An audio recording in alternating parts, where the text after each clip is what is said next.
नमस्कार दोस्तों, मैं हूं आप सबकी दोस्त स्निग्धा और फिर से स्वागत कर रही हूं आप सबको आप सबकी अपने चैनल हिंदी क्लासेस स्निग्धा पर। दोस्तों, सबसे पहले तो मैं आप सबको माफ़ी मांगना चाहूँगी क्योंकि वीडियोस में डाल नहीं पा रही थी। मेरी तबीयत जो है बहुत ही ज़्यादा ख़राब हो गई थी, जिस वजह से मैं वीडियो डाल नहीं पा रही थी। पर मैं एक वादा भी आपसे करती हूँ कि आगे ये कभी नहीं होगा। अब आपके पास वीडियोस जो है बहुत ही जल्द आने लगेगी क्योंकि मैं जल्दी जल्दी ही बनाऊंगी। जाने से पहले दोस्तों, मैं आप सबको हमारे शिक्षक दिवस की ढेर सारी शुभकामनाएं देना चाहती हूँ, यानी कि हमारी जो टीचर्स डे है, हैप्पी टीचर्स डे। तो दोस्तों, उन सारे शिक्षकों को जो कि हमें पढ़ाया है और उन सारे बच्चों को जो कि आगे चलकर यही प्रोफेशन को अपनाना चाहते हैं, उन सबको शिक्षक दिवस यानी कि टीचर्स डे की ढेर सारी शुभकामनाएं। तो दोस्तों, आज की हमारी जो आलोचना है वो है हमारी राष्ट्रीय पात्रता परीक्षा यानी कि हमारी यूजीसी नेट की इकाई 7 यानी कि कहानी विधा के ऊपर आज की आलोचना आधारित है, जिसमें हम चर्चा करेंगे हमारे कथा सम्राट यानी कि मुंशी प्रेमचंद जी की कहानी ईदगाह, जो कि हमारे राष्ट्रीय पात्रता परीक्षा यानी कि यूजीसी नेट की हिंदी सिलेबस की जो 7वीं इकाई है उसमें पंचमतम कहानी के हिसाब से लगा हुआ है। तो जिसमें हम बात करेंगे कि इस कहानी का जो पात्र है, कौन कौन इसमें मुख्य पात्र है, कौन कौन गौण पात्र है, हम जानेंगे। उसके बाद इसकी विषय वस्तु के ऊपर हम चर्चा करेंगे, जो कि जरूरी है। विषय वस्तु से मेरा मतलब ये है दोस्तों कि इस कहानी को रचने के पीछे प्रेमचंद जी की क्या उद्देश्य रही है, वो हम जानने की कोशिश करें। कहानी के पात्रों के पास और इसकी विषय वस्तु के पास जाने से पहले आपको याद रखनी है कि इस कहानी की प्रकाशन कब हुई थी। तो याद रखिए 1933 यानी कि 1933 ईस्वी को इस कहानी की प्रकाशन हुई थी और इसके रचनाकार थे हमारे कथा सम्राट मुंशी प्रेमचंद जी। और अगर हम कहानी के बारे में थोड़ा सा जानना चाहेंगे तो ये एक बाल मनोवैज्ञानिक कहानी है। याद रखिए, एक बाल मनोवैज्ञानिक कहानी है जिसमें एक छोटे से बच्चे, उसका जो दिल होता है, दिल की बात आपको सुनाई देगी। दोस्तों, वो बच्चा जो है, उसके जो माँ बाप है वो बचपन से गुजर गए हैं और वो पल बढ़ रहा है अपनी दादी के पास में ही, और वही नायक है इस कहानी का। उसके दिल और दिमाग में क्या चल रहा है दुनियादारी के बारे में आपको इस कहानी में जानने को मिलेगी। तो दोस्तों, अगर आपको सारांश जाननी है आप मुझे प्लीज़ बताइए, मैं सारांश भी लेके आपके सामने आऊँगी। तो चलिए, जो भी इम्पोर्टेंट पॉइंट्स है हम डिस्कस कर लेते हैं पात्रों के साथ साथ। तो दोस्तों, यहाँ पर आप सबके सामने पेश है हमारे मुंशी प्रेमचंद यानी कि हमारे कथा सम्राट मुंशी प्रेमचंद जी की प्रसिद्ध कहानी, जो कि बाल मनोवैज्ञानिक अवस्था के ऊपर, यानी कि एक बच्चा जो है उसके मन के ऊपर किस तरह से असर पड़ता है उसके ऊपर आधारित है, जिसका नाम है ईदगाह।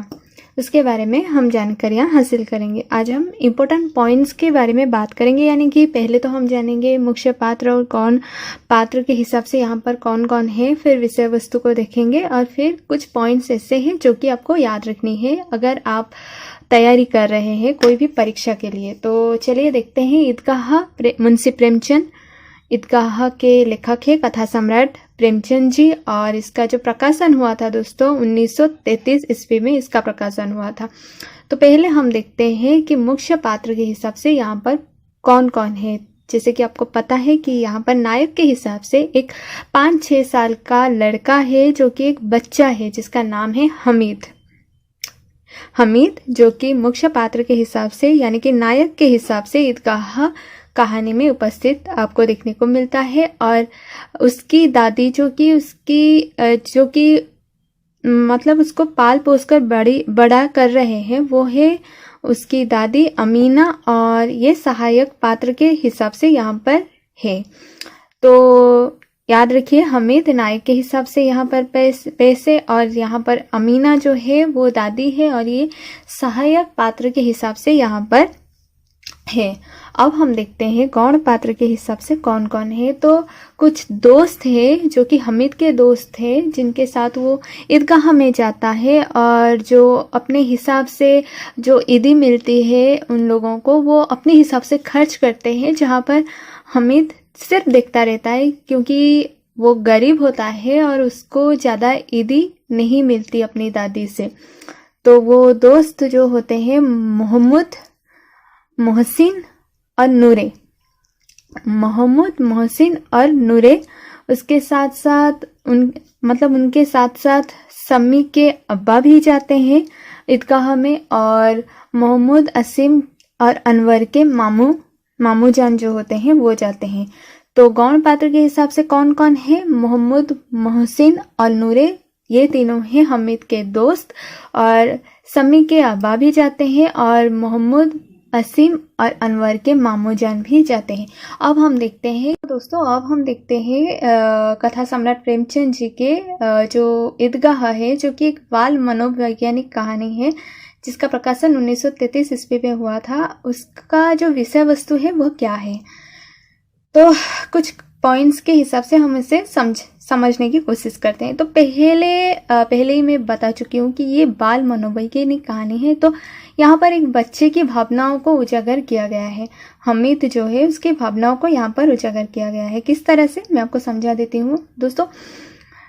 जब आप देखते हैं इस कहानी को, अगर आप पढ़ेंगे, यहाँ पर हामिद जाता है ईदगाह पर अपने दोस्त मोहम्मद, मोहसिन और नूरे के साथ, और जब वो लोग, उन्हें ज़्यादा ईदी मिलती है अपने माँ बाप से और हामिद को ज़्यादा ईदी नहीं मिलती अपनी दादी से क्योंकि वो गरीब होता है।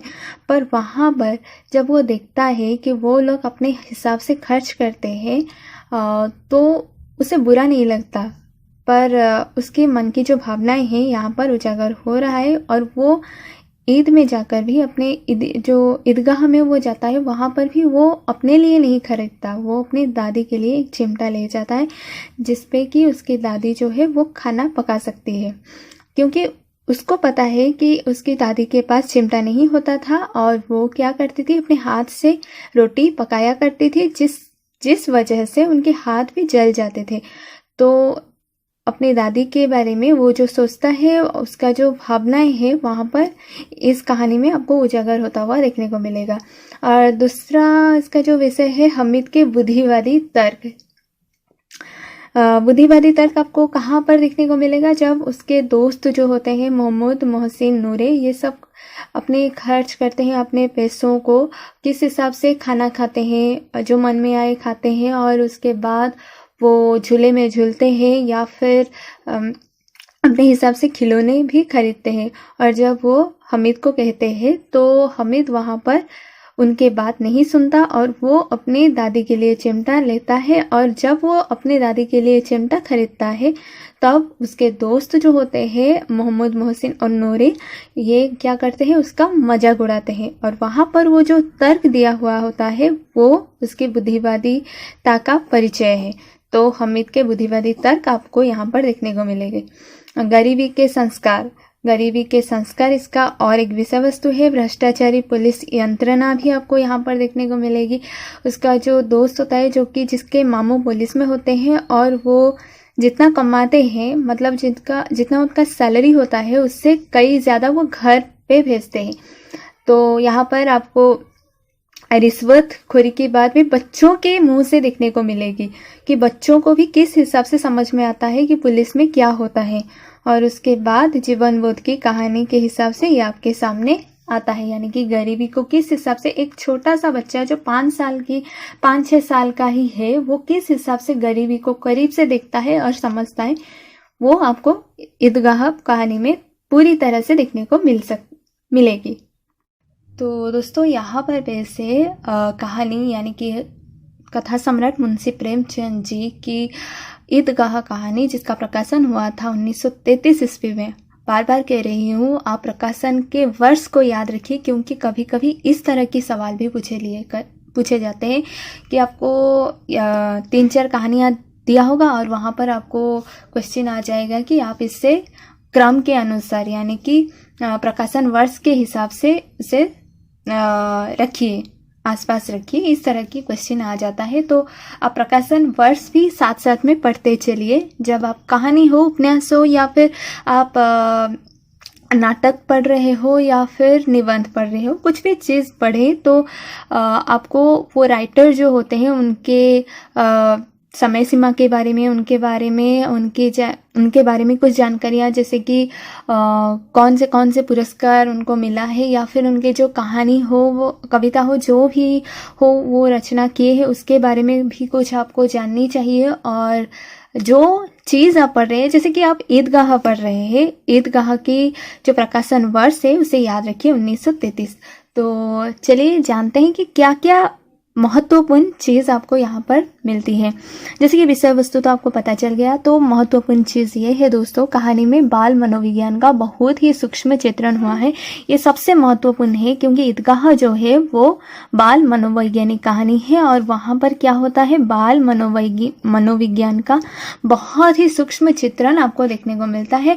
और कथानक जो है वो बहुत सरल है। आप अगर कहानी पढ़ेंगे बहुत ही अच्छा लगेगा आपको, बहुत ही सरल ढंग से मुंशी जी ने रचा है, इसीलिए तो उनको कथा सम्राट प्रेमचंद कहा जाता है, मुंशी प्रेमचंद। तो इसका जो कथानक है दोस्तों बहुत ही ज़्यादा सरल है, और ये बाल मनोविज्ञान का बहुत ही सूक्ष्म चित्र आपके सामने पेश करता है। इस कहानी में हमें समाज की गंभीर समस्या गरीबी, समाज की सबसे गंभीर समस्या क्या है, गरीबी ही तो है, गरीबी का चित्रण आपको यहाँ पर देखने को मिलता है। हामिद के ज़रिए उसकी जो दादी है अमीना, वो किस हिसाब से एक बच्चे को पाल रही है अपनी गरीबी के साथ, आप देख सकते हैं इस कहानी में। तो गंभीर समस्या गरीबी का भी आपको चित्रण यहाँ पर देखने को मिलता है।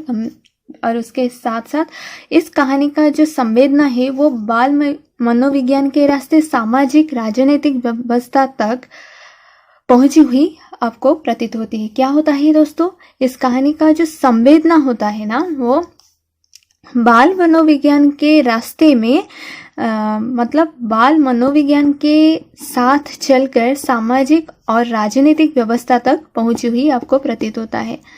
इस कहानी का इतना ही आपको महत्वपूर्ण जो बिंदु है आपको देखने को मिलेगी। अगर हो सके तो आप कहानी पढ़ लीजिए, नहीं तो अगर आपको चाहिए आप मुझे बताइए, मैं आपको सारांश भी बता दूंगी, या फिर अगर आपको PDF चाहिए आप मुझे मेरे साथ कांटेक्ट भी कर सकते हैं।